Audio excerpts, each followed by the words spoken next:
A biblical perspective on life, culture and current events. This is 2020 on Vision. For most of us, there is a particularly vulnerable time in our lives that may need something of a reset.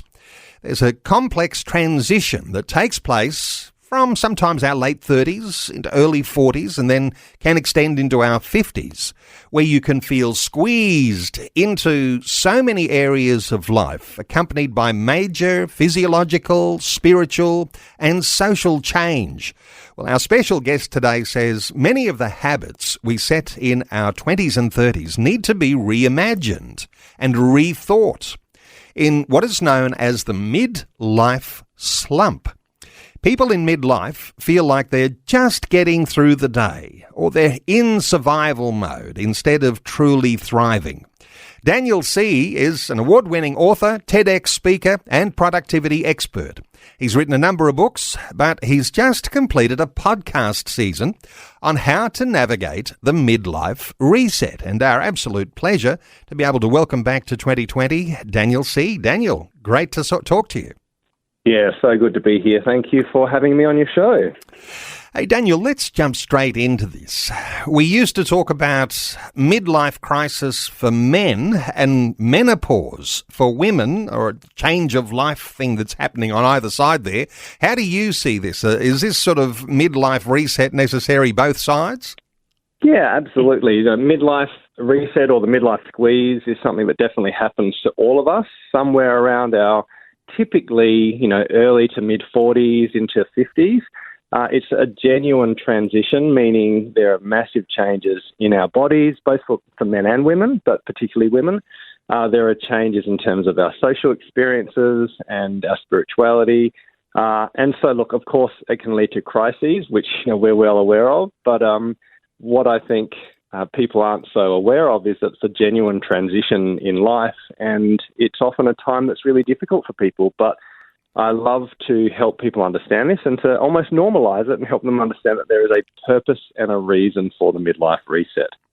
Is the crisis too strong a word? The need for a midlife reset and, midlife squeeze, those sorts of things. Are there some softer terms you can use? Not everybody faces it as hard as others. Yeah, absolutely. Look, I would say crisis is what I would say is possibly a B-grade response to what is a natural and ordinary part of the human experience. So just like you can have B-grade responses in, let's say, the adult reset when you're going from your teens into kind of your early adulthood, you could, I suppose, take drugs or there's, party too hard or, do behaviours which are damaging for you. So that would be a crisis in terms of your youth reset.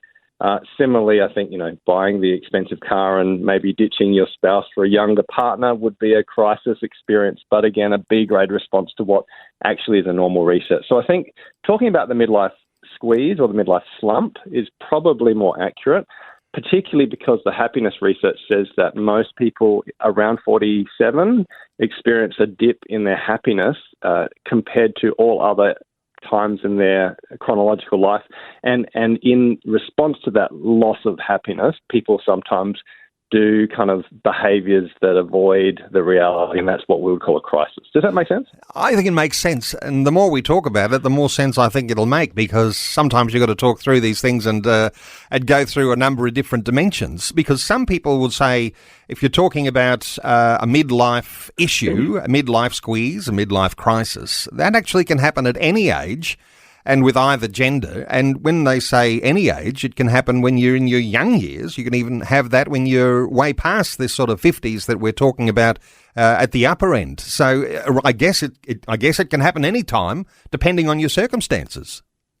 Well, yeah, so there's two things going on. One, our lifestyle choices and our lifestyle experiences are independent of our age and our chronology. So meaning that at any age, you can have great things happen to you, hard things happen to you. You can get a health crisis, you can have a relational breakdown, you can get up, in financial debt.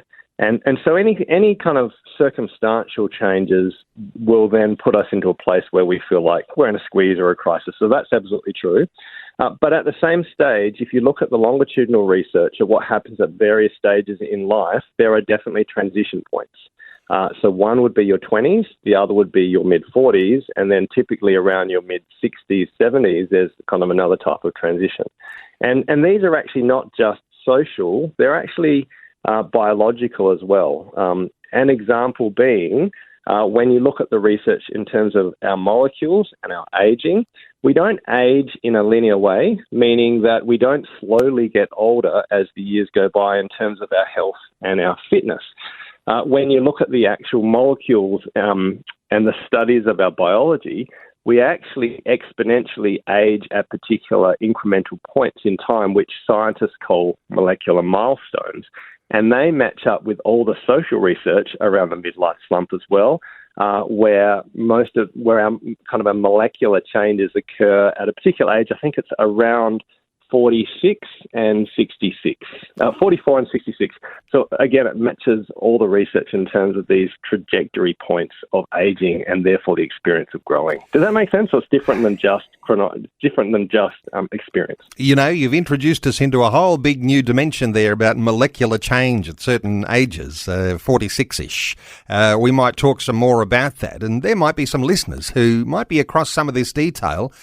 Mostly, I imagine that people are across the detail for what has been traditional, the thought that women have more obvious hormonal changes, and that might hit with perimenopause. And that comes along with its own emotional upheavals and things like that, making it all a whole lot more complicated. And some people have said, well, men don't have the same menopausal changes, and so theirs must be a whole lot different. When you're actually assessing some of these things, do you think differently when you're thinking men and thinking women? Yeah, absolutely. And so I'm not an expert in perimenopause, so I'll be straight out on that. But neither am I, by the way. There's very significant broad changes that occur, obviously, in women. And that's been well documented. It's a tremendously significant part of what it means to grow older. And certainly I think women have a greater awareness, or at least culturally there's a greater awareness as well, that there are major changes that happen in perimenopause that impact, the mind, the body, hormones, thinking, everything. I think what's less understood is that actually a lot of changes happen in men as well in terms of their intelligence. We could talk about fluid versus crystallized intelligence if you'd like to, but basically our intelligence changes.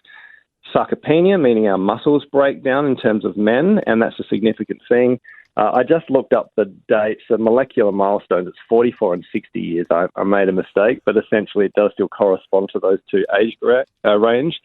So essentially lots of things actually happen that make us feel slower, make us feel like our bodies and our minds are changing, and that doesn't even encompass the squeeze that you have where you're trying to work hard, you're often at the top of your career, you want to spend time with your kids, you're worrying about aging parents, you've got to deal with your financial squeezes of wanting to save for retirement but having high costs of living, and all the other kind of pressures that hit you at midlife, which culminate in what we call this midlife squeeze. Daniel, we often will want to talk about where we are as Christian believers in all of these changes that take place, and that obviously leads us back often to say, well, does the Bible have anything to say about midlife issues? Any thoughts from you? Have you come across some connections?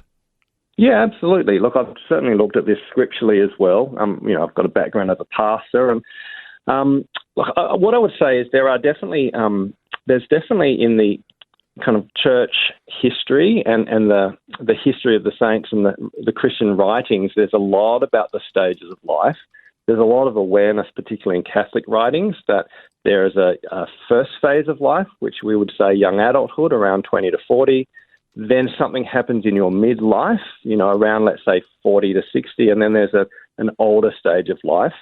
You do read scriptures, I think, I won't be able to quote it, but where Paul is talking about, young men versus older men, and the difference between what happens as you age. But there isn't, I would say, a strong biblical narrative about these three stages of life from what I see in the scriptures, but there's very much a description of many, many people, from Joseph to Moses to obviously Jesus to the apostles, who have this stage of life where they're young, they experience pain and suffering and loss and challenge, and then they exit that pit, I suppose, with a renewed sense of self and a renewed sense of faith. And I think that's actually the journey of the midlife passage or the midlife squeeze. So it is biblical, but I won't say that the 3 stages of life chronologically are written in the Bible in a strong way. Life, culture and current events from a biblical perspective. This is 2020 with Neil Johnson on Vision Christian Radio. Wonderful to have you with us, and our talkback line is open on 1800 316 316. You might have your own insight into how you deal with a midlife happiness slump. Well, our special guest is Daniel C. He's an award-winning author. He's written a bunch of books, but he's just completed a podcast season on how to navigate the midlife reset. Daniel, let's come back to some of the crazy things that we might do in midlife. You mentioned there's a few things like, leaving your spouse or buying a fast car. I mean, we might add a whole bunch of new things to that, like dyeing your hair or desperately losing weight and dressing better and shopping at trendy clothing stores. How do you sort of see some of those things that happen when someone is trying to deal with those changes in midlife? Yeah, look, I mean, I think all of those type of things, as much as they're different expressions, they're essentially the same type of thing, which is we hit a midlife slump. We hit a point where we realise that, we're getting older, that time's running out, that our mortality is coming, that we're struggling with the squeeze of kids and busyness and ageing parents. We're noticing that there's disappointments in our career and in our life that life isn't turning out the way we expected. And you put all that together and essentially you're experiencing what, we know as suffering, as pain, as difficulty. It's that pit that you mentioned, which we see many of our kind of biblical fathers and mothers in there. You see Joseph in the actual pit, yep. And you see Jeremiah in an actual pit. But a lot of the prophets and apostles you see in metaphorical pits as well. And I suppose what I'd say is the responses you've talked about are essentially seeking to avoid pain and suffering rather than allowing that pain and suffering to transform us and to find meaning and purpose in it and allowing that midlife pain to transform us.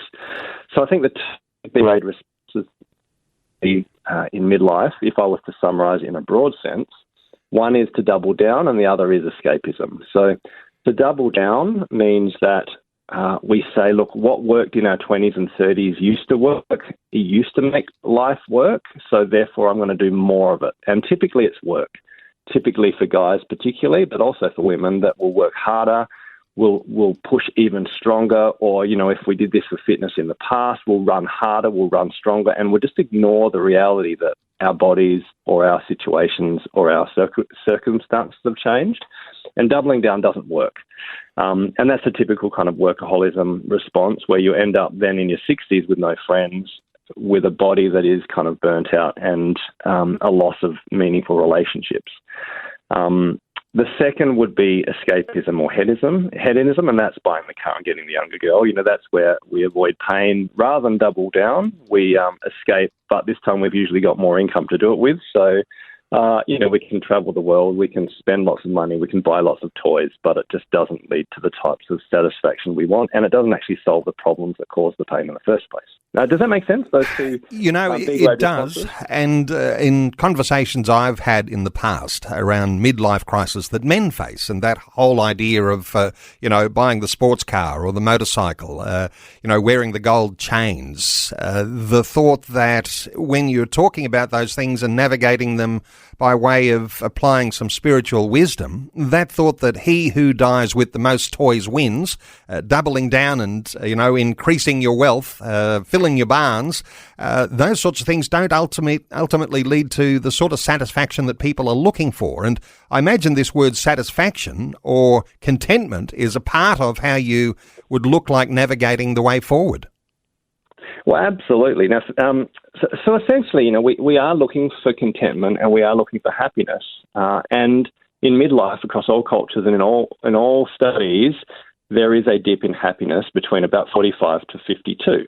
And this is a genetic thing. This is not just our culture. This is in all cultures, and it doesn't matter about gender either. And so we hit this happiness slump, and then we try to fix it because we want to avoid pain. So the interesting thing, like you've mentioned, is that, the way forward is, ironically, to sit in that space and to realize that the habits and practices and beliefs and experiences that set me up for a successful 20s and 30s, so that first stage of my life, won't actually get me forward in my second stage. And so I think the midlife slump is actually about having a deep reflection on who you are, who God is, where you sit in life, and allowing yourself to be transformed so you give up the things of the past and you take up new things, which is essentially what our podcast is. It's about the idea that the habits and practices that set us up for success in our younger years need to be unlearnt and reimagined in midlife. And that includes health and career, friendships, money, inner life, happiness. Like, all of our approaches to life need to change in the midlife passage. And that's a beautiful thing if we allow it to happen. But if we avoid it and double down or escape it, then we won't experience the second half that we could experience, and the joy that comes with that.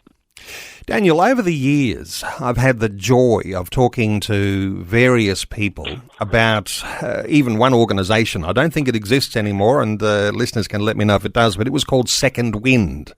And it's the sort of focus that, when you're in that age group and you're identifying that happiness slump, age 45 through 52, and when, everything seems meaningless, you need to have a new direction.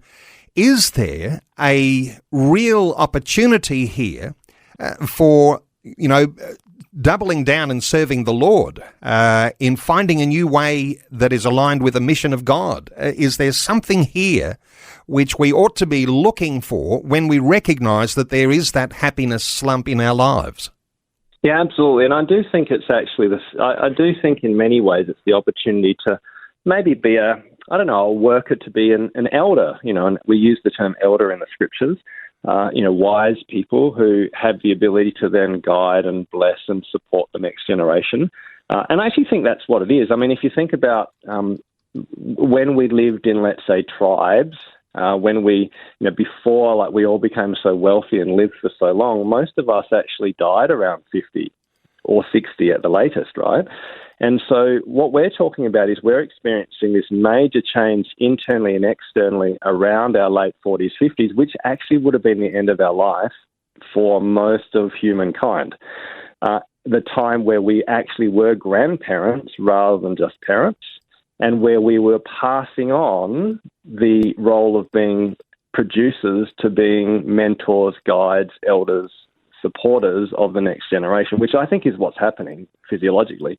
And so I think it's a beautiful opportunity to change the way you see your identity. Obviously, our identity is in Christ, but we often in our 20s and 30s are doing stuff for God by actually working in particular ways, whereas actually I think it allows us to have a very different type of understanding of what it means to work, to be rather than do, to pour out what we have to support others to do the work, to be more mentors, teachers, guides, trainers, rather than producers. And so there's a whole change in our identity that allows us to actually serve in a new and fresh way, and I think that can be an expression of our faith. Does that help answer the question? I think it does. And, looking for a new way to express our faith. Some are no doubt asking, is that going to bring me the sorts of contentments that I might be looking for? Because we might look to God, we might look to Scripture, and we might say, well, where are the sorts of contentments that I am looking for? Will it be found if I change my direction? If I don't do all the things I've always done that made me feel like this, will that bring me out of that? And some application of some biblical foundations for what it is to serve God wholeheartedly. No doubt they're a part of the mix. Yeah, and look, we live as, followers of Jesus. We live a cruciform life, meaning not only did Jesus die and rise again, but he, gave us his Holy Spirit, and he said, actually, if you want to follow me, you need to essentially do the same. Take up your cross and follow me. And so I think that our life and our spiritual growth is constantly about dying to self and then experiencing a new life, allowing our old seeds to die so that the new seeds can grow. I mean, there's lots of analogies of this in Scripture, and Jesus talks a lot about it. So I think the midlife passage or the midlife slump is essentially an opportunity for us to give up our old self, our old beliefs, our old habits, our old ways of seeing our world, and allowing God to do that uncomfortable work of pushing us through into the wilderness and changing us from the inside out so that we have a different second half, but a better one. I really love some of the quotes that I've read from Richard Rohr, actually. Well, there's a lot of books I've read in this space, Second Mountain, a lot of Tucker Palmer stuff, Richard Rohr. There's a whole lot of stuff about the midlife passage and about how that changed. You've been accompanied by some experts in this field, understanding the midlife issues. Just tell us about your 10-part series. Yeah, sure. So we call it a pod course, not just a podcast, because the design of like each episode is that it will help you not only understand a component of the midlife squeeze, but it'll actually give you practical activities to do and things to think about session by session to actually help you navigate this yourself. So we start with an overview of what the midlife squeeze is and why it's so challenging to transition in midlife. And we talk about the 3 stages of life and the science of those 3 stages based on the Harvard longitudinal study of adult development. But then we go through episode by episode what reset is needed in health, in your career, in friendships, in money and the way you use finances, in happiness and the way you approach health and happiness, and then the inner life. So that's about our spirituality and our faith. And we talk about that in terms of how the habits change in 20s and 30s and what the reset typically looks like based on our experience and also research to help you navigate a second half. Let's talk about some of the things that I think listeners will identify. I think you identify them as symptoms, symptoms of this sort of midlife issue that's going on that needs a reset, where the friends that once felt close now seem they're a whole lot more distant, or the hobbies that you used to love don't bring the same joy. The symptoms are important here. How else do you describe the sorts of things that people are going through when they're having this sort of midlife happiness slump?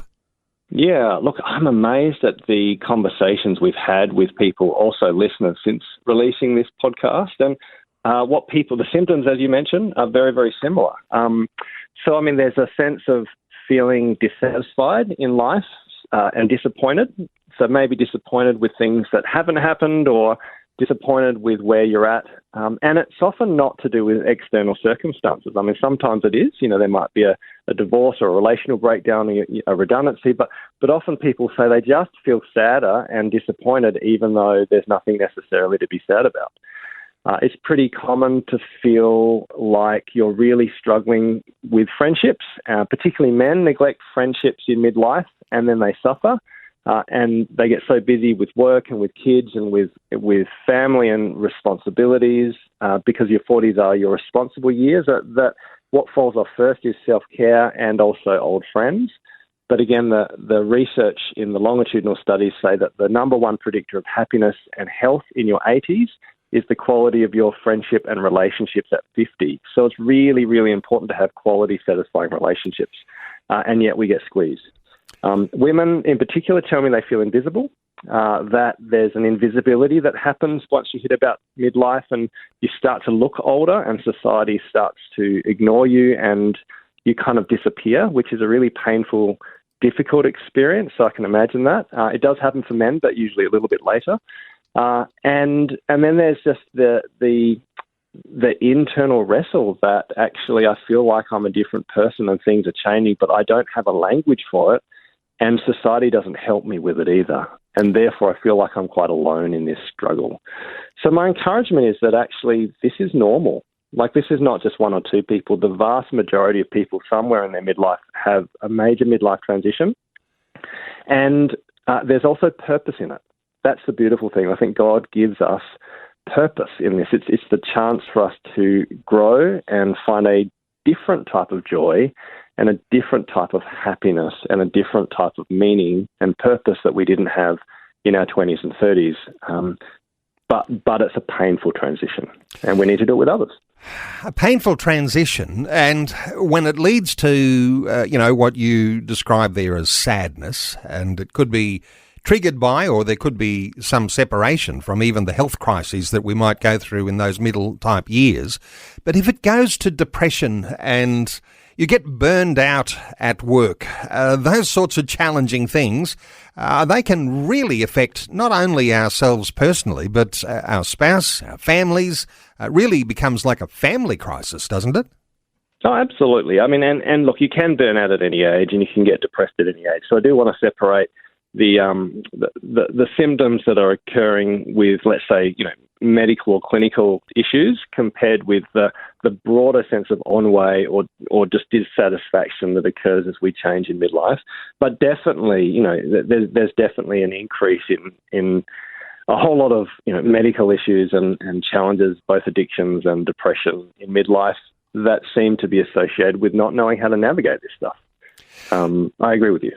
When we talk godly biblical wisdom, and we discussed in our earlier part of our conversation that the Bible doesn't specifically address midlife issues. There was no expert on midlife at the time, but I can't help but note the words from the author of Ecclesiastes. He's called the Preacher, who says, "My heart took delight in all my labour, and this was the reward for all my toil. Yet, when I surveyed all that my hands had done, and what I had toiled to achieve, everything was meaningless, a chasing after the wind. Nothing was gained under the sun." Are those sorts of words, do you think, reflection of what is going on in those midlife slump years? Yeah, I think that's a good description. And it doesn't mean they have been meaningless, but there's certainly this expression that actually what used to have meaning doesn't have the same meaning anymore, and what I thought would actually make an impact hasn't necessarily done it. And yet that can draw us, as we read Ecclesiastes, the aim isn't to leave us in that space, but it's to acknowledge the realities of life and the futility, really, of trying to live in our own strengths. And to draw us to a different type of meaning. When we finished the last break, I was mentioning Richard Rohr and some of his work called Falling Upward on the midlife passage, and he has a quote which I think is quite beautiful, and I think it speaks into Ecclesiastes, but it counters it as well. He says, "There is a gravitas in the second half of life, but it is now held up by a much deeper lightness or okayness. Our mature years are characterized by a kind of bright sadness and a sober happiness. There is still darkness in the second half of life, in fact, maybe more, but there is a now changed capacity to hold it creatively and with less anxiety." And so I love that idea, bright sadness and sober happiness. There's a sense where when you walk through the loss of Ecclesiastes, when you walk through the expression of futility and the realization that it's all meaningless, you can actually draw on a different type of hope in Christ and experience a sadness that is bright or a happiness that is sober. That's different than our youth. It's a different type of happiness, but in some ways it's a happiness that can sustain pain and suffering and loss, which is the type of happiness we truly need as we enter the second half of life. What powerful wisdom, a different type of happiness in that second part of your life. Hey, we're taking calls 1-800-316-316. You might have your own input to our conversation today. Let's take a call. Julie is in Western Australia. Hi, Julie. G'day, Neil. And I've been listening to your guest, and I'm sure he has much wise advice for your listeners. Look, may the Lord just use my tongue to not only speak for myself, but I'm sure there must be others listening in my position. I found myself a few months off 60, and I'm still waiting to have a life. I became unwell before I turned 17, and it's been many years of long story, wrong doctors, wrong ministers, learning curve with the Lord. And now I'm at the situation where I don't have a home. The vehicle I've been living in the last few months will be put off the road unless the Lord brings a lot of money and fixing or another vehicle. My son is with me again after several years, and we're learning how to not fight and pray instead. And he's got health problems too with anxiety. Julie, you have a Any very advice? significantly sad story, because when you say my midlife never really kicked in because things got bad from age 17 and health crises and wrong advice medically, wrong advice spiritually too. I'm not sure what our guest Daniel can contribute, but Daniel, do you have a thought or two, or even some encouragement for Julie? Yeah, look, I agree with you, Neil, that I feel like Julie's talking about loss and suffering in a broader sense, and I'm really sorry for your struggles and the pain. I'm not sure it speaks very much to midlife specifically, but I would encourage you that sometimes, I mean, I can even hear it in your voice that you have a depth of faith and a depth of hope, hopefully an experience of grace that most of us don't experience, which is part of the joy of the midlife passage. But I'm not sure it does speak specifically to midlife, but I do pray and hope that you experience that new freshness, that bright sadness and sober happiness in your next season. While we've got Julie on the line, and as you say, maybe not everything that Julie's sharing relates to midlife, but do the same principles apply, do you think, Daniel, that when you are looking to have a fresh wind, a new second part of your life, changing the attitudes, reimagining those things that are important from our younger years, can this happen for anyone, and with Julie in mind? Yeah, look, I absolutely believe we can get unstuck at any age. I think getting unstuck is a bit different than resetting, but being unstuck is about taking one small step that can make an impact, listening to God, drawing on wisdom and just doing small incremental things that can actually help us move into a better second half. And I think that's possible at any age, and anyone can do it. It won't necessarily undo hurts and struggles from the past, but I do think that there is joy and hope at any age. And actually the one thing I would say about the happiness reset, which is relevant, is that actually when we talk about a happiness slump in midlife, that's not at all hopeless, because the research says that most people at a broad societal level become happier in their 60s, happier in their 70s, and even happier in their 80s as they become old and frail compared to their 20s and 30s. And so there is definitely a change that happens in all of us as we get older that leads to greater happiness and greater satisfaction, even if our external circumstances haven't improved. And so hopefully there's hope for that for you as well, Julie. Well, Julie, let's just expect that God's going to intervene into your circumstances and provide the means by which you can keep on keeping on, but be encouraged that the 60s and 70s may well be happier than those earlier decades. Julie, I want to thank you so much for your call. Our talkback line is open on 1-800-316-316, 1-800-316-316. I want to spend perhaps this final part of our conversation, Daniel, talking about a reset, because there might be those who are listening and at different age levels and gone through different things that really could be aligned to this sort of midlife crisis or midlife change, and looking for some next steps to go to get to a reset place. When you think of reset, where do you think you should start? Good question. I mean, as I mentioned in the podcast, I talk about a reset for lots of different areas of life. But look, if I had to pick one, I would. And look, obviously, I like to speak both from faith and research, but I would probably start with relationships.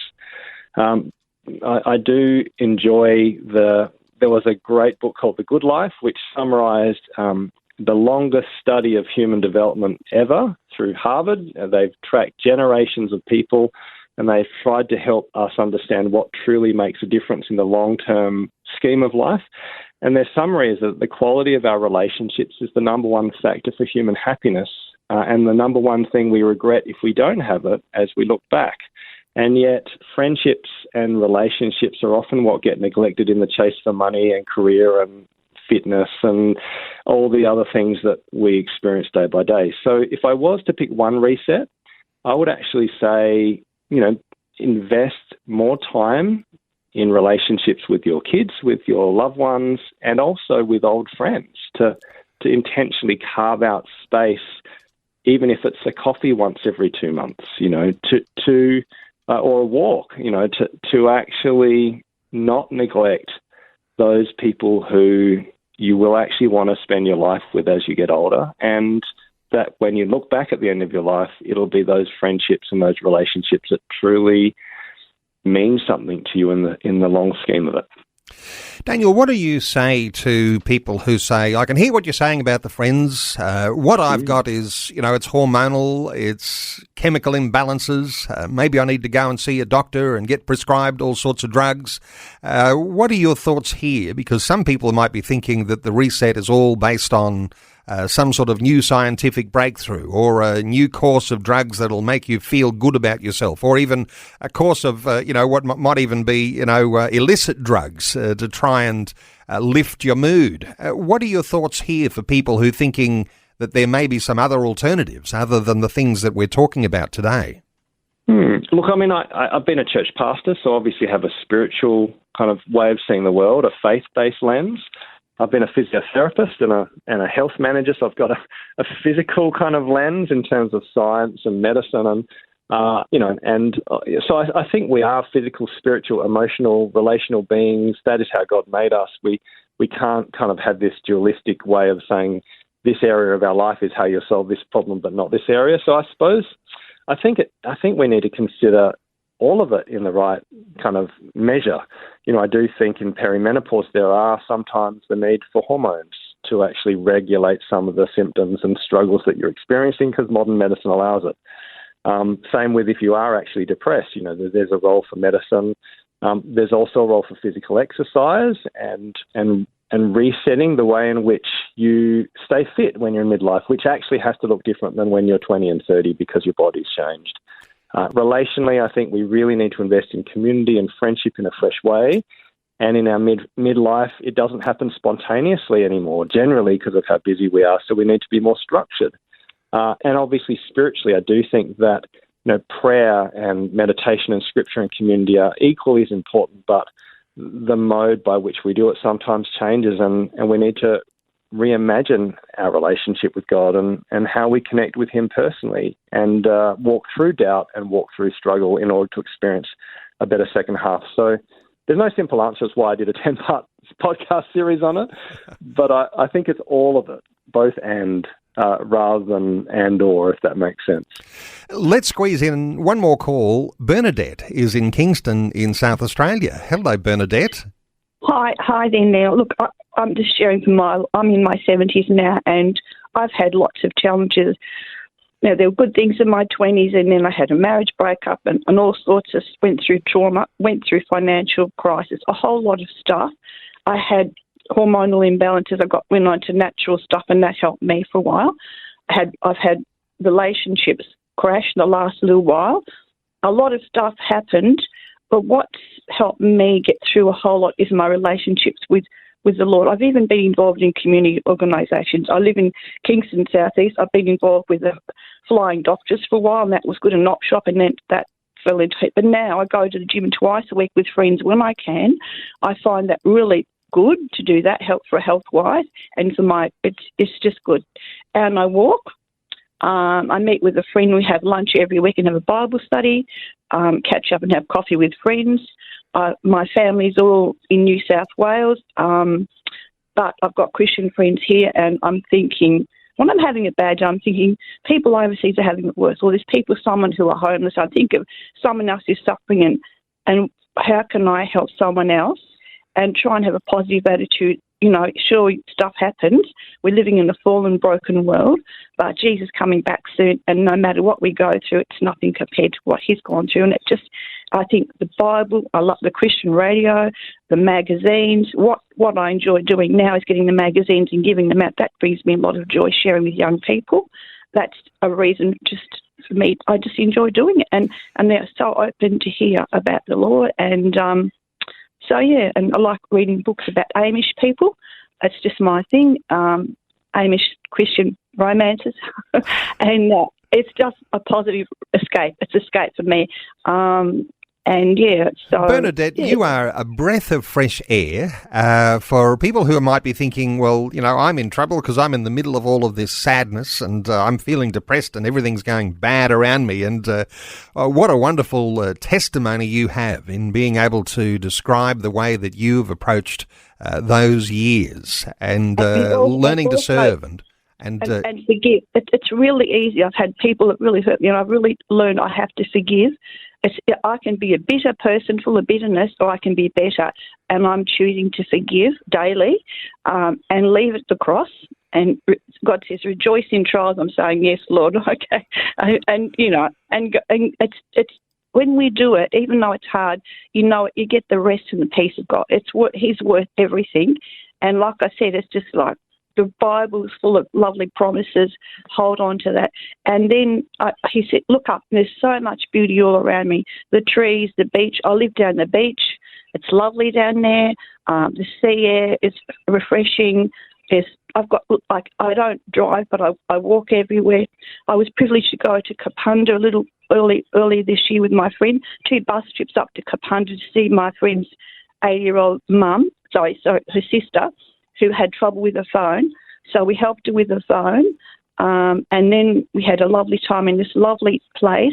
And it was historical, and all beautiful murals were painted everywhere. And it was like stepping back into time. Bullnose verandas. It was like lovely. And being able to help someone else in the crisis. She'd been sold a phone, hadn't been given directions. So I was helping with a phone.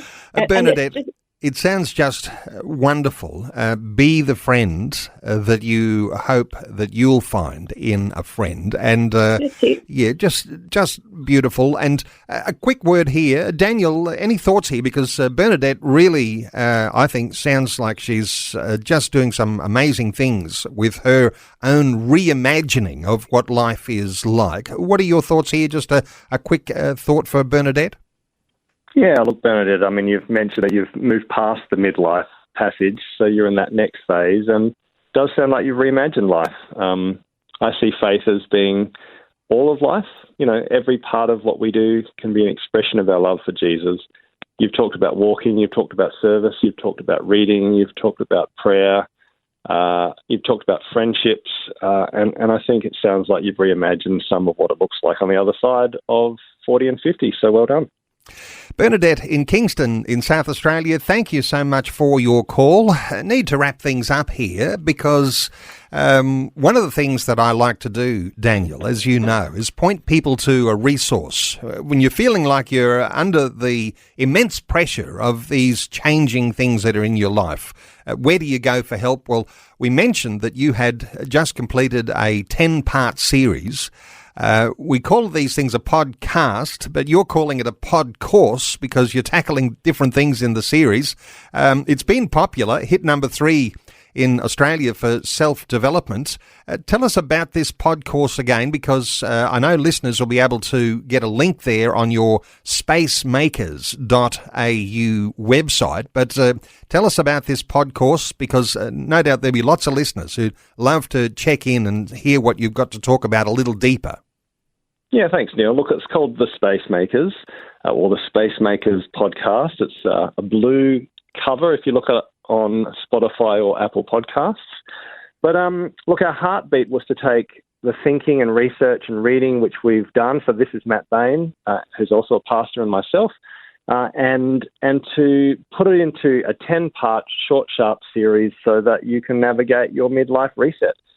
We call it a pod course because it's not just information. At the end of, it's a very well-designed 10-part series, and by the end of it, you will have practical exercises, research, stories, actions in order to navigate different aspects of what it looks like to be 40 and 50. Real hope is that you can walk away from having listened to that series with a great deal of hope, with some really practical, actionable steps for how you might rethink and reset different aspects of your life in midlife. And hopefully it's a bit enjoyable because we share, humorous stories and authentic challenges ourselves along the way. Wonderful the stuff. It's been beautiful. So spacemakers.com.au.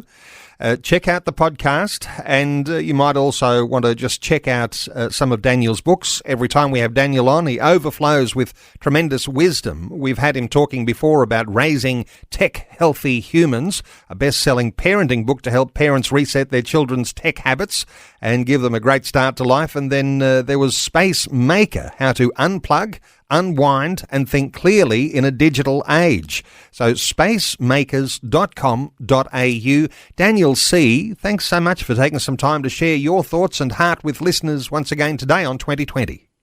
Oh, my pleasure. It's been a gift as always. I love Vision Radio and I love what you do. Thank you, Neil. Thanks for taking time to listen to this audio on demand from Vision Christian Media. To find out more about us, go to vision.org.au.